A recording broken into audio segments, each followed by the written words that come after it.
नमस्कार, स्वागत है आपका ईटी नाउ स्वदेश पर। मैं हूं आपके साथ पूजा त्रिपाठी और आप देख रहे हैं ईटी नाउ स्वदेश। और इस शो में हम आपको आगे बताएंगे खबरों वाले शेयर्स, उसकी पूरी डिटेल शरत देंगे, साथ ही ब्रोकरेज की नजर कहाँ है वो बताने के लिए वामाक्षी हमारे साथ जुड़ेंगे। और इसके अलावा कमोडिटी मार्केट का पूरा एक्शन, ये सब भी हम आपके सामने रखेंगे।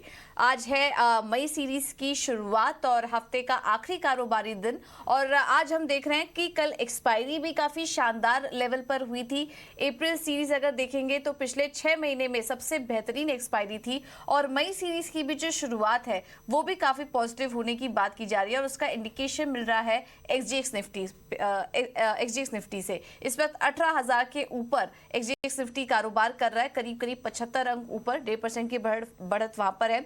और बाकी एशियाई बाजार भी देखेंगे तो वो भी काफी पॉजिटिव दिखाई दे रहे हैं। हांगकांग के बाजार करीब 1.25% ऊपर हैं, कॉस्पी, निक्केई के बाजार और चीन के बाजार भी देखेंगे तो इस वक्त जो शुरुआत है वो हरे निशान में होते हुए नजर आ रही है।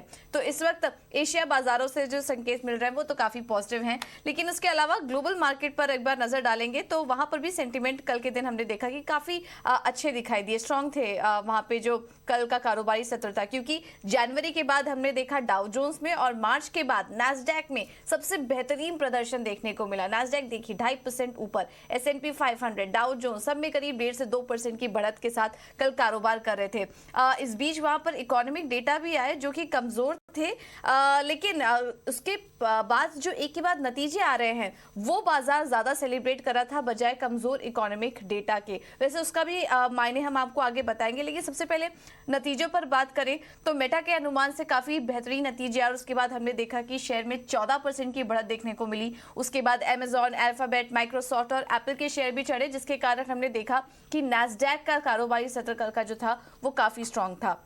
उसके अलावा कुछ इकोनॉमिक इंडिकेटर्स भी आए। जीडीपी का जो डेटा आया वो अनुमान से कमजोर था। हम 2% के आसपास का अनुमान कर रहे थे, लेकिन जीडीपी ग्रोथ जो आई वो 1.1% के पास आई। और रिपोर्ट में महंगाई का अनुमान भी जो था वो भी बढ़ाकर 4% कर दिया। 3.7% का एक्सपेक्टेशन हम कर रहे थे इस रिपोर्ट के जरिए। तो कहीं ना कहीं फेड जो इतने समय से फैसले ले रहा है, महंगाई तो कंट्रोल में नहीं आई लेकिन ग्रोथ स्लो डाउन यहाँ पर देखने को मिल रहा है, जिसका कि एक इम्पैक्ट हमने देखा कि उसकी वजह से नर्वसनेस आ सकती है आने वाले समय में बाजार में। लेकिन इस चीज को साइडलाइन करके कल बाजार जो थे वो पूरी तरीके से नतीजों पर रिएक्ट कर रहे थे। अब आज भी काफी इंपॉर्टेंट आने वाला है पीसीई इंडेक्स का आंकड़ा, जो ये काफी इंपॉर्टेंट होता है क्योंकि फेड इसको काफी क्लोजली वॉच करता है। अब नेक्स्ट वीक फेड की बैठक भी होगी जिस पर कि हमारी नजर रहेगी। जिस तरह के डेटा आ रहे हैं, स्लो डाउन की तरफ और मंदी की तरफ आंकड़े दिखाई दे रहे हैं, हो सकता है होल्ड फेड ब्याज दरों में एक धीमेपन की बात करे या होल्ड करने की बात करे, इस तरह के कमेंट्स यहां पर निकल कर आ सकते हैं। तो देखना होगा कि कमेंट्री किस तरीके की रहती है, क्योंकि इस बीच जो ऑफिशियल के कमेंट्स भी आ रहे हैं उनका भी यही कहना है कि फेड के अभी तक जो फैसले हैं महंगाई से लड़ने के वो कहीं ना कहीं वीक होते हुए नजर आ रहे हैं और उस दूसरी तरफ स्लो डाउन बढ़ता जा रहा है। तो अब समय आ गया है कि फेड को ब्याज दरों को लेकर भी रणनीति अपनी बदलने की यहाँ पर जरूरत है। ये कुछ ऑफिशियल्स के कमेंट्स भी कल जीडीपी के आंकड़े के बाद देखने को मिले हैं। बहरहाल अब आगे कुछ पीसी इंडेक्स, ये काफी इंपॉर्टेंट आंकड़ा होगा जिस पर कि हमारी नजर रहेगी। यूरोप के बाजार में भी हमने देखा तो मिला जुला ही कारोबार था। डॉयचे बैंक और बार्कलेज के नतीजे आए, वहां पर अनुमान से बेहतर थे। एशिया में अगर एशियन बाजार को देखेंगे तो बैंक ऑफ जापान की आज पॉलिसी आउटकम आएगी आज, और ये नए गवर्नर के कार्यकाल के दौरान हो गया। देखना होगा कि वो आगे चल के ब्याज दरों को लेकर किस तरह के बयान देते हैं। तो इस वजह से हम देख रहे हैं उसके पहले एशियाई बाजार इस पर मजबूती के साथ कारोबार कर रहे हैं। अन्य संकेतों में जीडीपी के कमजोर आंकड़ों के बाद भी हमने देखा कि बॉन्ड यील्ड्स चढ़े, सोना नीचे फिसल गया क्योंकि ब्याज दरों में अब कहीं ना कहीं होल्ड या फिर एक धीमेपन की बात की जा रही है, उसकी संभावना बढ़ी, जिसके चलते हमने सोना $2,000 के नीचे फिसलता हुआ देखा। कच्चे तेल में जो निचले स्तर देखे थे हमने वो निचले स्तरों पर कहीं ना कहीं संभलते हुए नजर आए, क्योंकि रशियन डिप्टी प्राइम मिनिस्टर के बयान के बाद उनका कहना है कि ग्लोबल ऑयल मार्केट स्थिर नजर आ रहा है। ओपेक प्लस की तरफ से और ज्यादा उत्पादन में कटौती का अनुमान नहीं है। तो इस बयान के बाद हमने देखा कि कच्चे तेल में जो एक लगातार गिरावट दिख रही थी वो कहीं ना कहीं थमते हुए कल नजर आई और कल सपाट क्लोजिंग वहां पर देखने को मिली। तो कुल मिला के बात करें तो संकेत इस वक्त बहुत पॉजिटिव है भारतीय बाजारों के लिए भी, तो हो सकता है आज हम यहाँ पर भी शानदार तेजी देखें। लेकिन एक बार एफआईज और डीआईज की भी अपडेट ले लेते हैं, उसके बाद हम मार्केट पर स्ट्रैटेजी समझेंगे। कुछ ही देर में हमारे साथ एक्सपर्ट भी शामिल होंगे। तो एफआईज और डीआईज के आंकड़े देखें तो यहाँ पर भी जो क्यूज मिल रहे हैं यहाँ से भी पॉजिटिव है। एफआईज ने 1652 करोड़ की खरीदारी की है। डीआईज ने नेट जो आंकड़ा है उनका भी खरीदारी का ही है, करीब करीब 100 करोड़ का। इसके अलावा इंडेक्स फ्यूचर में 305 करोड़ की बिकवाली है। इंडेक्स ऑप्शन में 15,645 करोड़ की खरीदारी का नजर है, क्योंकि कल एक्सपायरी का भी दिन था, इस वजह से ये आंकड़ा भी बड़ा नजर आ रहा है। लेकिन चलिए अब आगे बढ़ते हैं और इस माहौल में भारतीय बाजारों में क्या करें ये बताने के लिए हमारे साथ किया चौकसे के हेमंत कपाड़िया जुड़ चुके हैं। Hemant, thank you so much इटीना उस प्रदेश को समय देने के लिए। आज किस तरह की ओपनिंग एक्सपेक्ट कर रहे हैं आप इंडियन मार्केट्स की? Very good morning to Pooja, thank you for having me on the show. जैसे आपने बताया यूएस मार्केट स्ट्रॉन्ग बन रहा है। अगर कल आपने देखा होगा इंडियन मार्केट भी डेज हाई पे है। लॉजिकल यही है, गैप अप खुलेगा।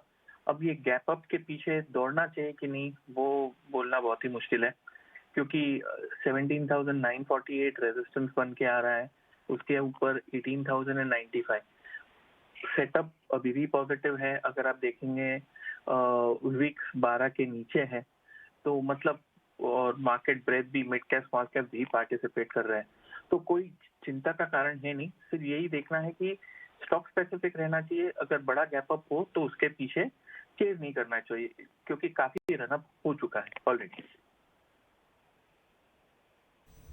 ठीक है, तो ओपनिंग काफी इंपॉर्टेंट होगी आज की। अगर गैप अप ओपनिंग होती है तो फिर उसे चेज मत करिए, स्टॉक स्पेसिफिक रणनीति अपना के चलिए। तो हेमंत, आपकी तरफ से आज के लिए रणनीति क्या होगी?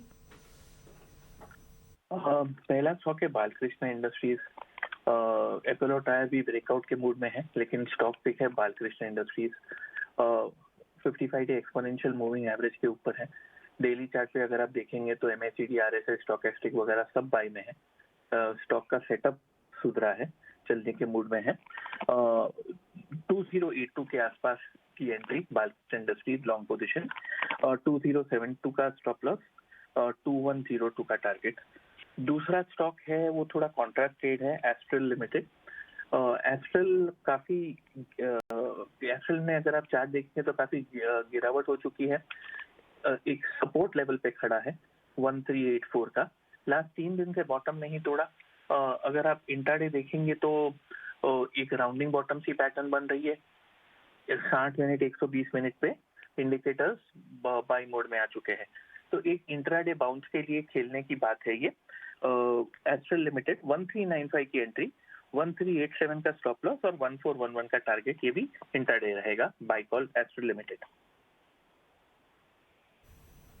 Alright Hemant, thank you so much समय देने के लिए अपना और ये रणनीति सुझाने के लिए। तो एस्ट्रल में आप खरीदारी करके चल सकते हैं। 1411 का होगा लक्ष्य। बालकृष्ण इंडस्ट्री भी अच्छा लग रहा है, 2102 के लक्ष्य के लिए आप यहाँ पर नजर रख सकते हैं। आगे कुछ और भी ट्रेडिंग आइडियाज हम आपको सुझाएंगे, लेकिन चलिए अब बात करते हैं नतीजों की और खबरों वाले शेयर्स की। और उस लिहाज से आज एक्शन भरपूर नजर आएगा, क्योंकि नतीजे भी काफी ढेर सारे आए। बाजार बंद होने के बाद 3 बड़ी निफ्टी कंपनियों ने अपने नतीजे घोषित किए। उसके बाद भी काफी सारे नंबर्स आए, काफी सारे डेवलपमेंट्स हुए। तो पूरी डिटेल्स लेकर हमारे साथ शरद जुड़ चुके हैं। शरद, गुड मॉर्निंग। बताइए, सबसे पहले तो खबरों वाले शेयर से शुरुआत करिए। गुड मॉर्निंग पूजा। जो है सबसे पहले एक्चुअली हम लोग निफ्टी अर्निंग से स्टार्ट करते हैं। यहाँ पे जो है बहुत एक्शन देखने मिला है। विप्रो की बात करें तो overall weak set of numbers आए हैं। अब देखा जाए तो पैट लोअर देन एस्टिमेट्स आया है, मार्जिन में भी मिस आया है, और रेवेन्यू हालांकि इनलाइन रहे हैं देखा जाए। लेकिन जो गाइडेंस आई है फर्स्ट क्वार्टर FY24 के लिए, वहाँ पे भी जो है अनुमान था कि -1 to 1% रहेगा, लेकिन यहाँ पे देख रहे हैं कि वो -3% कर दे, तो लोअर एंड ऑफ गाइडेंस जो है और बढ़ गया है। तो एक टाइप से नेगेटिव गाइडेंस देखने मिलेगा। और ऑफकोर्स जो कांस्टेंट करेंसी डिक्लाइन है वो भी अनुमान से कम आई थी। तो वीक नंबर्स विप्रो के और of course weak numbers take Mahindra के भी आए हैं। यहाँ पे मार्जिन में मिस आया है, हालांकि रेवेन्यू पैट लगभग इनलाइन सेट ऑफ नंबर्स देखने मिले हैं। और जो रिपोर्टेड ग्रोथ है वो ऑलमोस्ट 0.3% रही है, और वो एक्सपेक्टेड था कि वो नेगेटिव में रहेगा।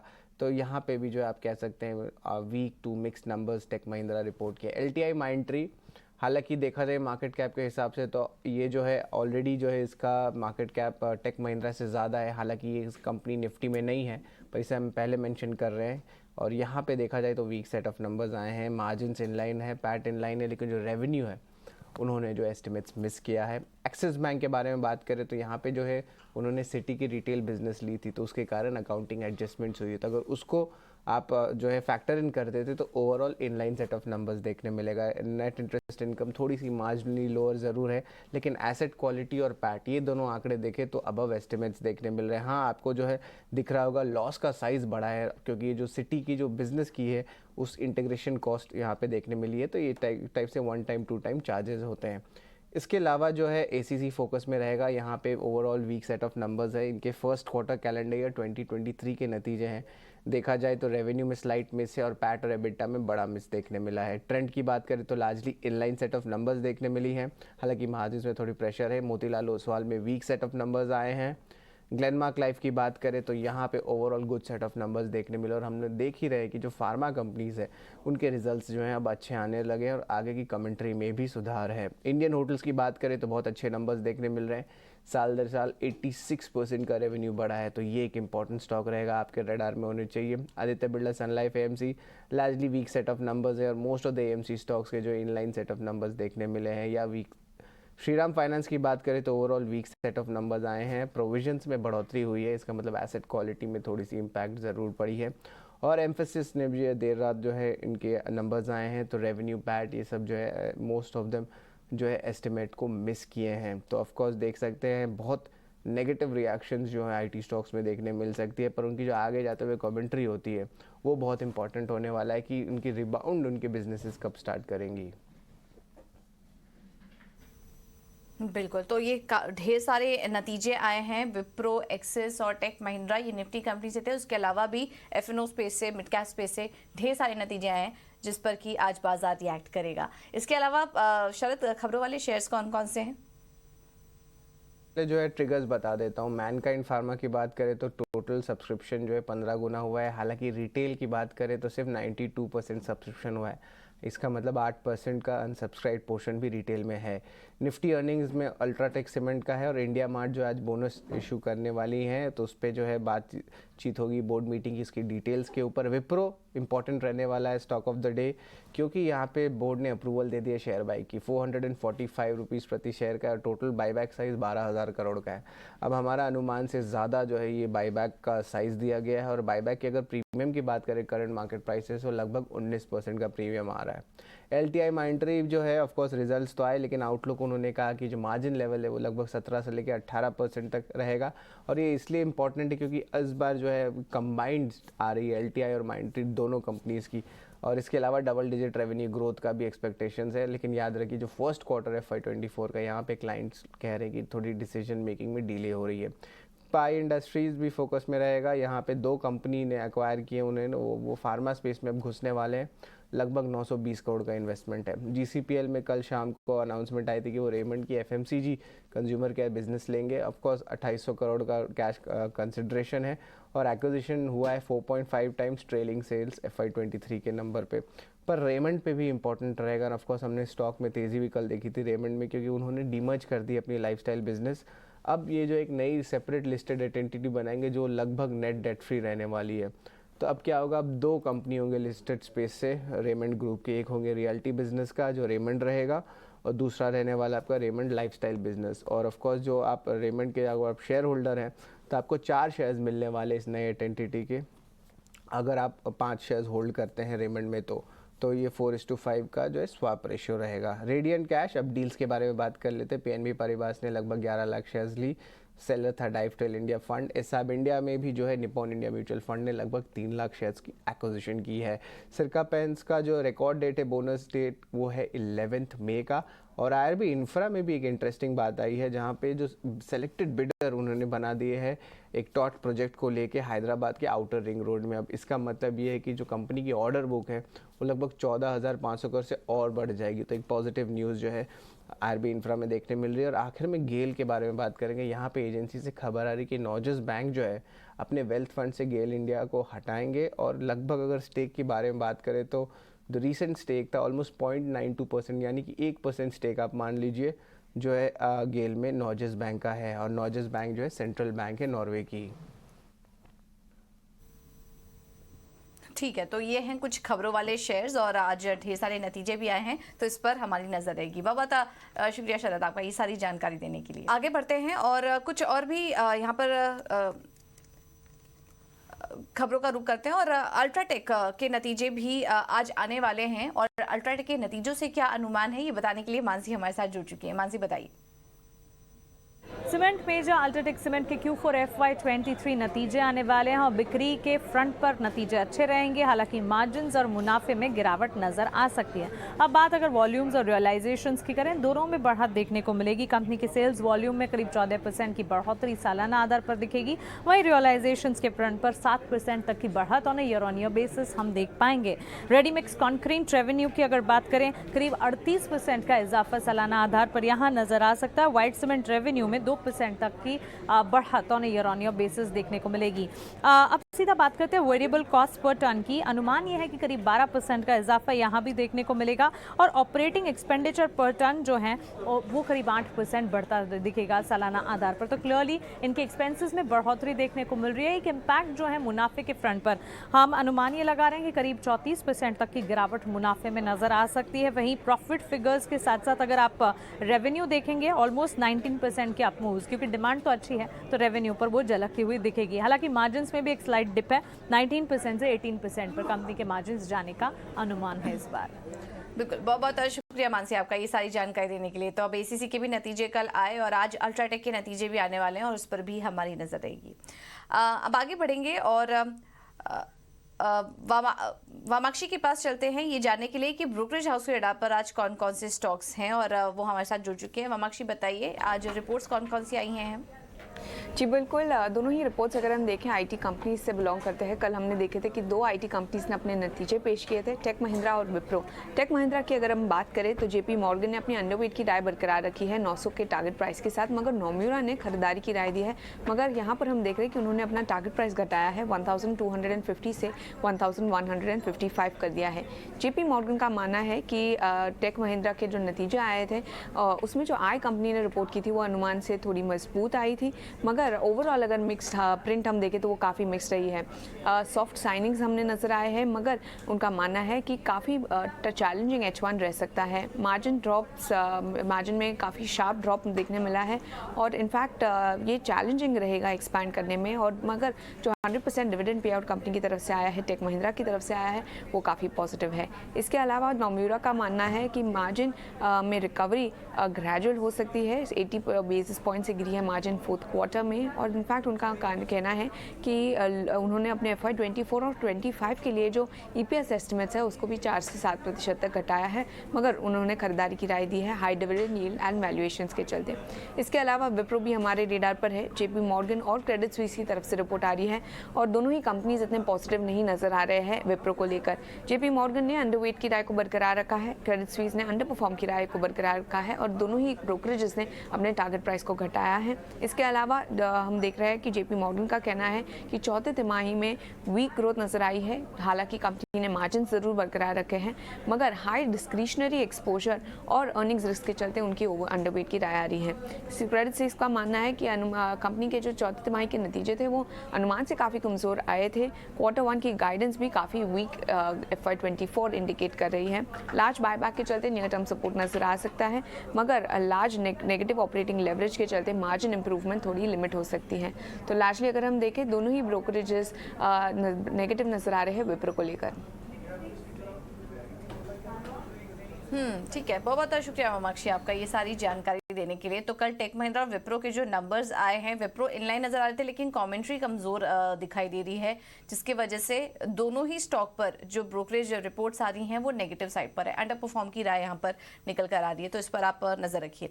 अब आगे बढ़ते हैं और बताते हैं कमोडिटी मार्केट का एक्शन। हमारे साथ अनुज गुप्ता जुड़ चुके हैं फोन लाइन पर रणनीति शेयर करने के लिए IIFL सिक्योरिटीज से। अनुज, थैंक यू सो मच अपना समय देने के लिए हमें। क्या कैसे ट्रेड करें आज कमोडिटी मार्केट में? पूजा जी गुड मॉर्निंग। देखिए मार्केट काफी रेंज में रही है और हमने थोड़ा सेलिंग प्रेशर आते हुए देखा है। तो आज के लिए जो स्ट्रेटेजी है वो गोल्ड सिल्वर में सेल की रहेगी। गोल्ड में करीबन 60,100 में बिकवाली करें, 60,450 का स्टॉप लॉस लगाएं, टारगेट 59,600 तक हो सकता है। सिल्वर के अंदर मे कॉन्ट्रैक्ट में 75,800 के आसपास बिकवाली करें, 76,350 का स्टॉप लॉस लगाएं, टारगेट 74,500 तक देखने को मिल सकता है। वहीं अगर बात करें बेस मेटल की, तो बेस मेटल में हमने कल एक रिकवरी आते हुए देखी है। तो कॉपर में हमें लग रहा है कि यहाँ पर बाय ऑन डिप्स की स्ट्रेटेजी यूज कर सकते हैं। कॉपर में करीबन 735 के आसपास खरीदारी करें, 730 का स्टॉप लॉस लगाएं, टारगेट ऊपर में करीबन 745 748 तक देखने को मिल सकता है। और अगर क्रूड की बात करें तो क्रूड के अंदर हमने कल एक रेंज बाउंड मोमेंटम देखा है। तो यहाँ पर सेल ऑन राइज का मार्केट रहेगा। क्रूड में करीबन 6,200 के आसपास बिकवाली करें, 6,360 का स्टॉप लॉस लगाएं, टारगेट 6,000 तक देखने को मिल सकता है। ओके, थैंक यू अनुज आपका ये सारी रणनीति सुझाने के लिए। तो सिल्वर में, गोल्ड में और क्रूड में आप बिकवाली करके चलिए। बेस मेटल में कॉपर इस वक्त अच्छा नजर आ रहा है, निचले स्तरों से यहाँ पर खरीदारी हो सकती है, तो कॉपर में खरीदारी करके चलिए। 745 का लेवल यहाँ पर आपको सुझाया जा रहा है कॉपर में। अब बाकी सभी सेगमेंट में बिकवाली करने की राय। चलिए अब आगे बढ़ेंगे और इक्विटी मार्केट में ट्रेडिंग के मौके कहाँ दिखाई दे रहे हैं, एक एक करके ये भी आपके सामने रखेंगे। सुबह हमारी हेमंत से बात हुई जिन्होंने एस्ट्रल में खरीदारी करने की राय दी थी, और इसके अलावा बालकृष्ण इंडस्ट्री भी उन्हें अच्छा लग रहा था। अब आते हैं प्रभुदास लीलाधर की तरफ से जो रिकमेंडेशन आया उसमें उन्होंने रिलायंस में बाई कॉल दी है 2,450 के लेवल्स के लिए। स्टॉप लॉस सुझा रहे हैं 2,350 का। और जो दूसरा कॉल है वह चेन्नई पेट्रो पर। कल चेन्नई पेट्रो के नतीजे काफी शानदार आए, हमने 6 से 7% की तेजी यहां पर देखी। आज भी आप खरीदारी करके चल सकते हैं 320 के टारगेट के लिए। अब एक्सिस सिक्योरिटीज की तरफ से जो कॉल्स हमें मिल रही है उसमें पहला है हिंद कॉपर। 105 के लेवल्स के लिए आप खरीदारी करिए, 98 का होगा स्टॉप लॉस। और टीवीएस मोटर्स भी अच्छा लग रहा है, 1075 के टारगेट्स के लिए स्टॉप लॉस 1026 का ही सुझा रहे हैं। मोतीलाल ओसवाल ने जो कॉल्स हमें भेजी उसमें पहला है चोलामंडलम इन्वेस्टमेंट्स, यहाँ पर आप खरीदारी करिए। 888 के लेवल्स देखने को मिल सकते हैं, स्टॉप लॉस होगा 840 का। और गोदरेज प्रॉपर्टीज भी अच्छा लग रहा है आज तेजी करने के लिहाज से, 1375 का होगा टारगेट, स्टॉप लॉस होगा 1290 का। तो जितने भी कॉल्स हमने आज देखे सभी में खरीदारी करने की राय। मार्केट पॉजिटिव लग रहा है, लेकिन गैप अप ओपनिंग हो तो छोड़ दें और स्टॉक स्पेसिफिक रणनीति अपना के चले। आइडियाज हमने आपके सामने रखे। चलिए फिलहाल इस बुलेटिन में इतना ही। छोटे से नमस्कार।